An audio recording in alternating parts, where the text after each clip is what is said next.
Okay, so today we are going to be making a tissue paper landscape. For this, I'm going to go through the materials real quick. There's a whole lot of, say, cheaper materials that I'm going to be using, so that way everybody can try to do this activity. This is the main reason I did it like this, is so people, if you're at home, you can just go downstairs. If you got some stuff that you want to use for like wrapping tissue or whatever you guys do with that. So some of the materials you're going to be needing are glue. This is one of the main ones you're going to need. You're going to need a pair of scissors. So if you have bigger tissue paper, you guys can cut it down a little bit smaller. But if you have like bigger cardstock, that will be, you can just leave the tissue paper a little bit bigger. Another thing you'll need is a pencil, and I also have a paintbrush. You guys are going to see why that's going to come in really handy. So with this, I've also got a piece of cardstock right here, if you guys can see it. So it's got a little bit, I've already done a little bit of it just so I can show you guys more of the finishing touches part of it.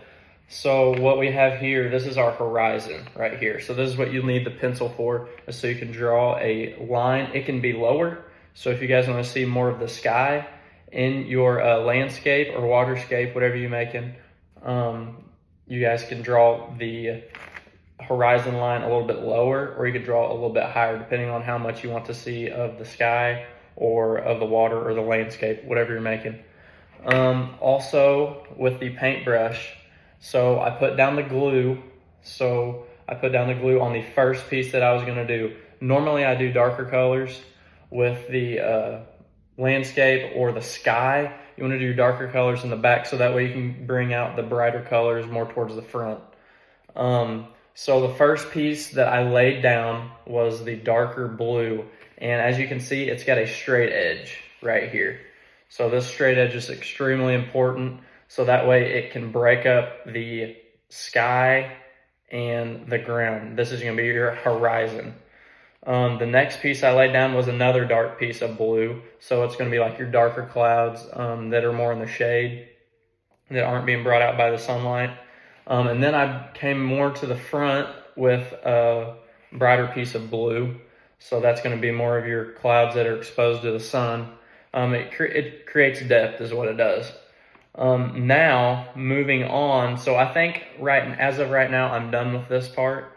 If you want to add more to it later, you need to let the glue dry. So just like I'm going to move on to this bottom part, you can move back and forth so that way the glue can dry. If you leave the glue wet with these pieces on it and keep brushing out like the little air bubbles and stuff out of the tissue paper, it's going to start to rip and tear apart. So a really important thing of this project is letting the glue dry, and it does take patience. It takes a little bit of time.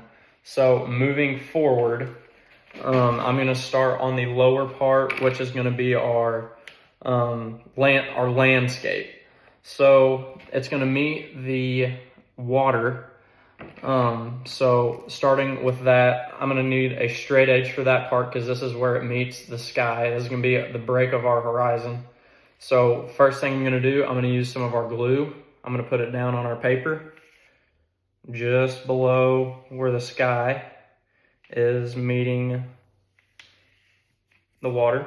Okay. Then I'm going to use our brush. So just as I put the glue on the paper, I'm going to spread it out a little bit with the bristles of the brush. You can also use a bigger bristle brush. I'm using a smaller one. It would kind of speed up the process. So I'm spreading that out as quick as I can. So once you get that all spread out, you are good to put down your first piece of your water or anything like that. Also, I forgot to mention that you're going to want to put your land on the very front, because if you have water, your water's not going to be going over your mountains or whatever it is. So you need to make sure to put your water down first to where it meets the sky. So right here, I'm going to put it right on the bottom of this. And also, it doesn't have to be perfect. It doesn't have to be anywhere near perfect, because you could put it down somewhere and it looked really, really good. If you think you messed up at first, it could turn out really good. And so whenever I'm putting this tissue paper down, I'm starting at one side, and as you can see, I'm using my finger just to kind of spread it out a little bit, just to kind of work the air bubbles out. And after you get most of the air bubbles out, your brush comes in really handy. Also, to put a little bit, just like a little bit of glue on the top of it, works really good too, so that way your bristles on your brush are sliding across the tissue paper. Okay, so you're gonna work that piece in. Remember to be really light and gentle with it. You don't want to tear it. And with this tissue paper, it is also one thing that over time, if you like want to put it in a frame or anything, it's going to fade, because it's what we've talked about in this class. It is a not a very high quality medium for the art world out there. And also, I'm not one of those people that does a ton of art projects like this, so I'm kind of going outside my comfort zone. Normally what I do is I just draw and do all that and do that kind of stuff. But it is a very time consuming process, as you can see. If you have a bigger bristle brush, it kind of speed up the process a little bit more. But for those of you out there that would maybe want to try this project, I'm kind of, for you guys, just kind of using the materials you have around your house. So I did have to make a trip to the store to get some glue and some more tissue paper.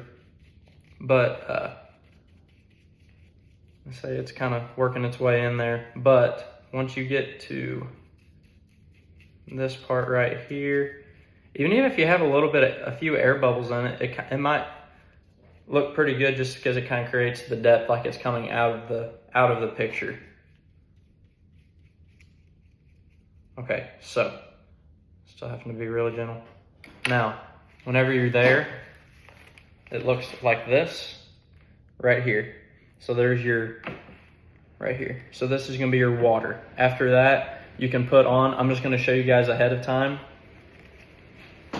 You can put, this is gonna be my next piece, and this is gonna be the back side. These are gonna be my mountains. I'm gonna put those down, and then after that, I'm gonna put more of my lighter colors. So this is gonna create the depth. This is smaller mountains in front of the darker. And then lastly, I'm going to put this next piece of water below, I should say, the mountains, so it creates a little bit more depth. In the discussion, I will post the final product so you guys can see it. Thank you guys for watching.